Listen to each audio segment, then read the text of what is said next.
You can help yourself get through the times that suck. Real life. This is real life. 90% of your life will suck. 10% will be fucking happy. You may be a lucky guy and have a lot of fucking money, have a great ass woman, all this shit. Trust me, one-on-one with that fucking guy, he's missing something. His life still sucks because he hasn't faced something that bothered him his whole fucking life. Something is still eating that motherfucker up. Almost everybody. Everybody.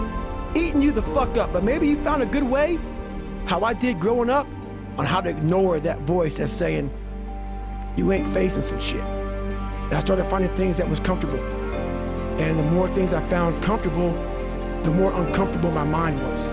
You start putting yourself in situations that suck, you'll find yourself. Yeah. You'll find it real quick. It's not in that comfort zone. It's in the discomfort zone is where my confidence is getting built. And so I had to man up. And I said, the first thing I gotta start doing is facing every fucking fear I have. No matter what the fuck it is, man. And you have to first be uncomfortable with how you feel about yourself. With that voice that a lot of us like to run away from. We all have it. We all have that voice that say, hey man, you know, you're kind of wimping out right now. You're kind of being a little punk right now. But a lot of us say, okay, that's okay. It's okay to tell these little white lies to ourselves. So we first have to face the real you. The real me is David Goggins. The real me is the guy looking at you right now saying, I don't want to fucking be on this show right now because I used to stutter as a kid. And I'm afraid of that. I'm afraid that here in a second, I'm gonna start fucking stammering and stuttering and the whole world's gonna know that I have all these issues. But that's when I see right now, okay, Goggins, you gotta go on this fucking show. That's Goggins. Goggins is saying, okay, David Goggins, you're a punk. Life made you this way. We can't live like this. We can't live in fear. We can't live in judgment. We can't be afraid of what the fuck people right now are looking at me saying about me. We cannot be afraid of that. That's Goggins.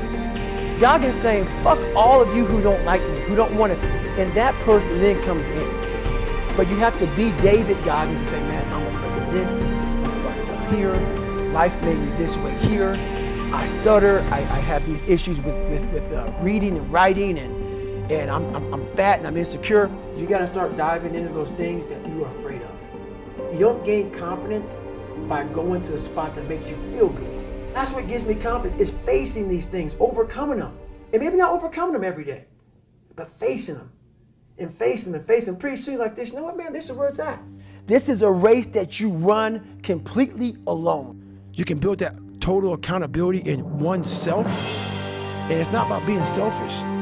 I'm trying to create a better me, so hopefully people who are hearing this are taking it the right way and can say, I can run a mile. It ain't about running 205 fucking miles, doing 4,000 being in the city. It ain't about all that shit.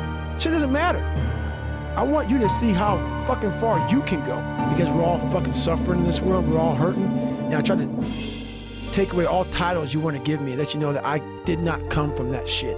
That's why I have to be so authentic and so real about my own insecurities, my own faults, just being a fucked up person. I'm not the best at anything. I'm not gifted. I'm just driven. But a lot of us have these fears that you just don't want to fucking face. And I have a lot of them. I had a lot of them. My biggest fear in life is if there is a final resting place in this world, and there's a final judgment, and you talk to something much bigger than you.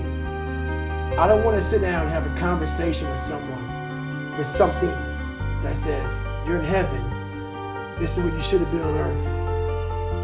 And are you really in heaven now, or are you in hell? Thinking about how much I left on the table for fear, for not willing to go over the wall, and over the next wall, and over the next wall. So in my mind, I believe that. And God knows all. At least I believe that.